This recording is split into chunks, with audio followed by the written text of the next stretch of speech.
La oscuridad parecía más densa dentro de la cueva, de un modo poco natural. Si bien se sentía el aire fresco en el rostro, me erizaba la piel y se resistía a mi avance como si fuera lodo en lugar de aire. La cueva era profunda, mucho más profunda de lo que parecía desde afuera, y se convertía en un estrecho pasillo de roca. Al no ver a Eusabius, imaginé que se habría adentrado más aún. Seguí la única ruta que había esperado encontrar a mi hermano al final. Quería llamarle, hacerle saber que estaba en camino y que seguramente traería compañía conmigo, pero me detuve al pensar que no sabía qué más podría hacer en el interior de aquel lugar. Además, la acústica de la cueva revelaría mi posición exacta a cualquiera que me estuviera siguiendo. El tiempo era la única ventaja con la que contaba, y no tenía ningún deseo de renunciar a ella. Tras correr lo que me parecieron varios kilómetros, los estrechos confines de la cueva se expandieron en una caverna mucho más alta y amplia. A pesar de que era difícil saberlo con certeza, pensé que debía haberme adentrado en los túneles subterráneos de Isban, pues el techo de aquella nueva cámara era abovedada y estaba llena de estalactitas afiladas como colmillos. Hacía más frío en aquella parte de la cueva. Había hielo en los bordes de la caverna y una escarcha ligera brillaba bajo mis pies. Unos picos que colgaban del techo como largos y helados dedos. Parpadeé. Las gotas del hielo estaban quietas en su lugar, flotando en el aire. Pese a que al principio pensé que se trataba de una ilusión óptica, al acercarme más comprobé que no era así. El tiempo había dejado de transcurrir en aquel lugar. Estaba sujeto, como si estuviera atrapado en ámbar. Parpadeé una vez más. ¿Eusabius? Él estaba de pie en medio de la cámara, observando una de las gotas congeladas en el tiempo. Lo veo, pero no lo creo. Imaginé que me estaba hablando a mí. No hay nada que parezca normal en ese lugar, hermano. Repuse. Se volvió y me miró a través de sus lentes rotas. ¿Dónde está tu puño de combate? Le pregunté, al percatarme de que le faltaba su arma. Lo veo, pero no lo creo. Cuando me acerqué a él, noté que otros detalles de su apariencia también habían cambiado.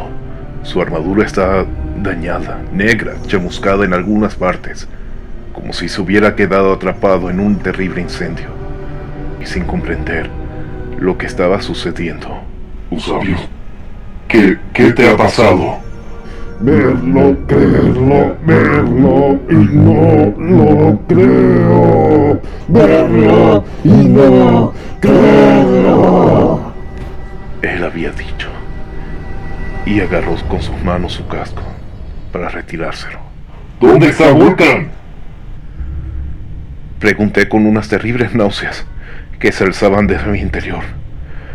Tragué bilis que sentía en la garganta. Hermano.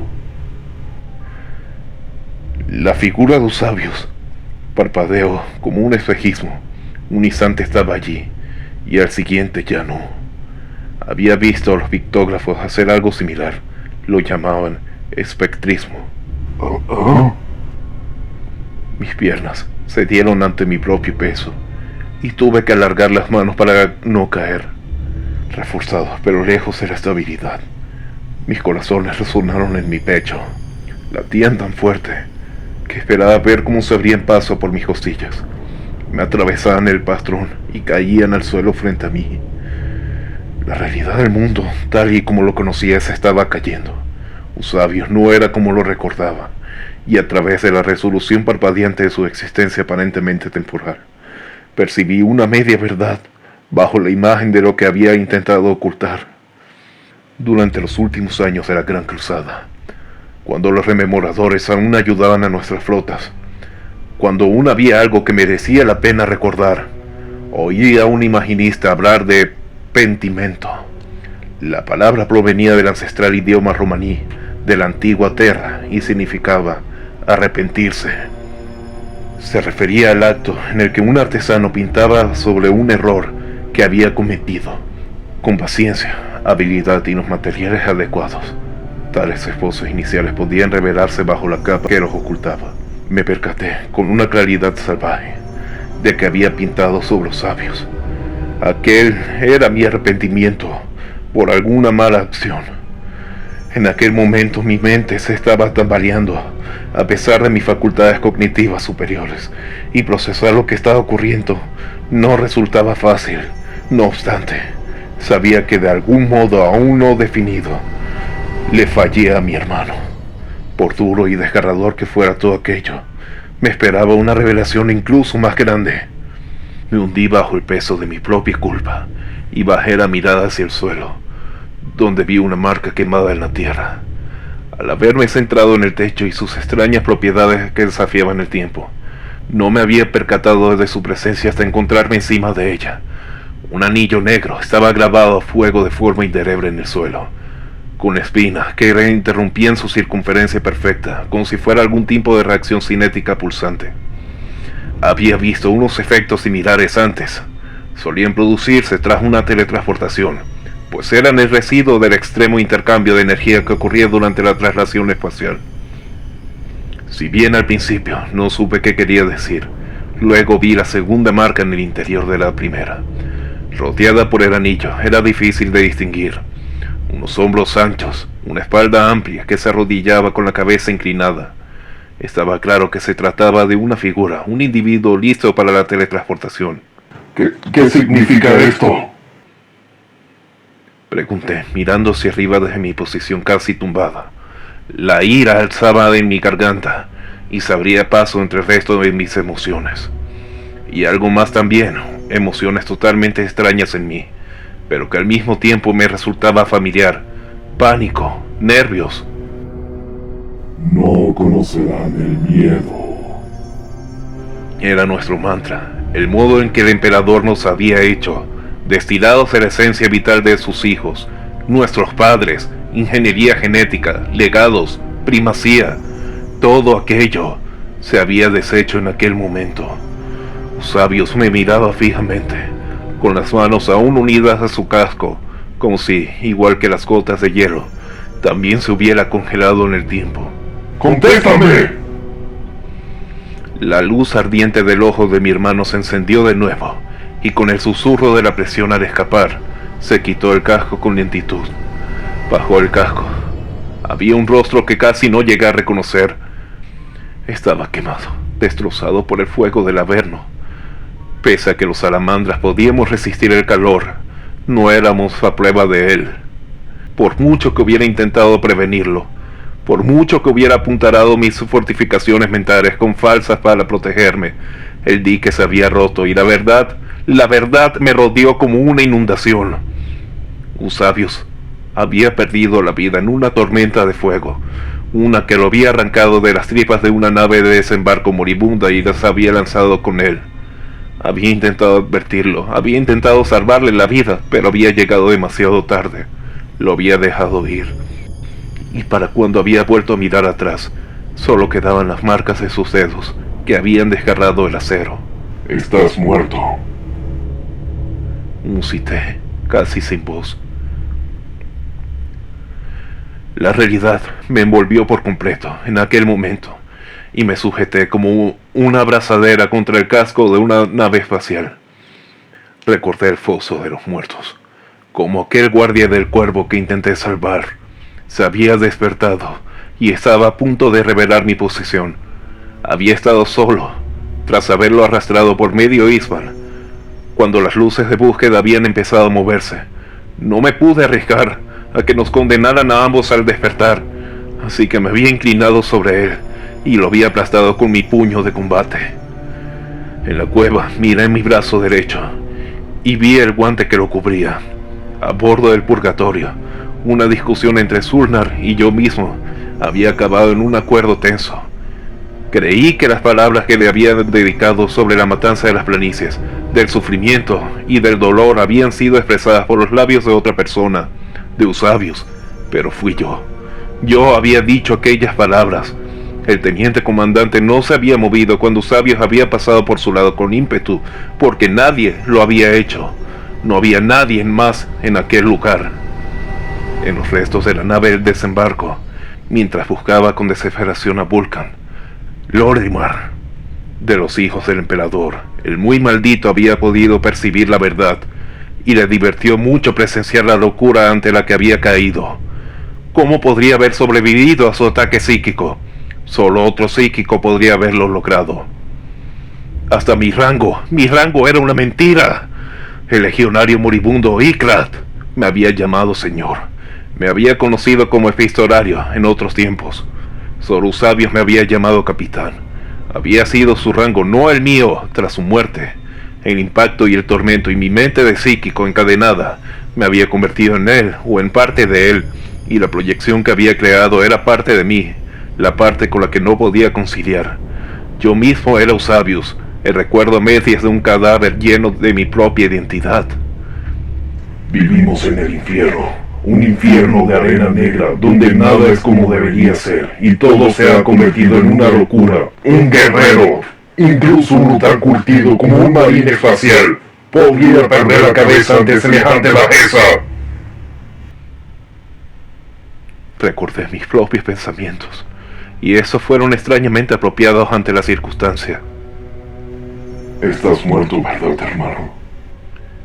Dije, dirigiéndome a la manifestación de mi mente que llevaba la forma cadavérica de Usabios. Lo siento mucho. Continué. No respondió, solo continuó mirándome. ¿Es algo de esto real? ¿La cueva, los guerreros de hierro, los supervivientes? Como un espectro de un ancestral mito de Terra, Usabios levantó su mano y estiró un dedo rugoso para señalar a la tierra carbonizada que me rodeaba. Allí estaba la verdad, al igual que un hombre que se estaba ahogando y cuyos sentidos quedan atrofiados por el agua. Salí de un oscuro sueño para sumergirme en una realidad incluso peor, más oscura. Mientras contemplaba el significado de la marca, oí el ajetreo de las pisadas con botas que recorrían el pasillo detrás de mí. Los guerreros de hierro casi me habían alcanzado, y eran tan reales como el sudor de mi frente o la tierra bajo mis pies. No queda mucho, dije antes de interrumpirme a mí mismo. Usabios se había ido, y yo había quedado solo, nuevamente tan solo como lo había estado desde el principio. Hawksper había dado su vida por seguir a un lunático hacia la noche. Rurman probablemente también. Debían haberlo sabido. En cierto modo, creo que yo también lo sabía. Solo mantenía la verdad oculta en alguna parte de mi mente, donde podría esconderla para siempre. Me impulsé para ponerme de pie y empuñé mi espada sierra con la mano izquierda mientras me levantaba. Me enfrentaría de pie a aquellos cabrones.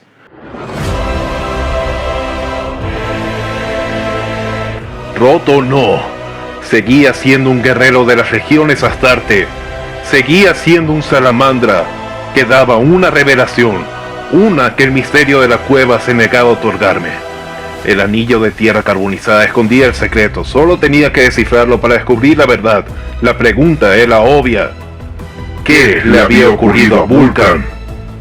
Tenía un don, uno que había olvidado y que había proyectado hacia otra persona. Con él podría rebuscar los confines de aquella tierra y encontrar la baliza brillante que era mi padre. Tanto dolor, tanta muerte. Di una palmada al aire latente que me rodeaba, que aún oía a los gritos psíquicos de mis hermanos. Un fuego azul celurio brilló en mis ojos. Sentí cómo ardía y vi cómo iluminaba más allá de la caverna y revelaba las sombras de mis asesinos. Cuando se acercaron, cualquier intento por encontrar a mis padres, si abría la mente por completo ante los horrores de Istvan, seguramente acabaría por matarme a mí y a todos los que me rodeaban en una tormenta psíquica. Un guerrero de hierro surgió de la oscuridad y se adentró en la luz azul. Le vi retroceder el muy cobarde en los pocos segundos que le quedaban. Incliné la cabeza hacia atrás y desaté mi mente. Dejé que vagara con libertad y que lo viera todo. Descifré el anillo de la tierra carbonizada. Me mostró la última verdad que se me escapaba. Una luz blanca, calor, desorientación, traslocación. Se había ido. Vulcan se había ido. Un conflicto interno me estaba recorriendo el cuerpo, y bajé la mirada para ver cómo mis enemigos trataban de huir en vano. Les haría una verdad. Justo antes de que todos muriéramos ahí, antes de que la caverna, el túnel y varios kilómetros de las planicies de Ispan quedaran reducidas a un cráter ennegrecido, provocado por el desborde de mi angustia psíquica. No me arrepentí de mi muerte, al igual que no me arrepentí de mi vida. Deseé haberme encontrado con mi padre por una última vez, pero sé que ese no era el futuro que nos labramos. Es un horizonte oscuro y lúgubre hacia el que viajamos, en el que la galaxia arde. No obstante, aún queda esperanza. ¡Aún hay esperanza! Grité con voz alta. Grité a todos los vientos, alzándome en un grito único. El guerrero de hierro se ralentizó y entendió cuando me miró a los ojos. Se dio cuenta de la condena que le llegó. Y allí estaba ante la verdad. En las últimas palabras, le dije: ¡Vulcan! ¡Vulcan!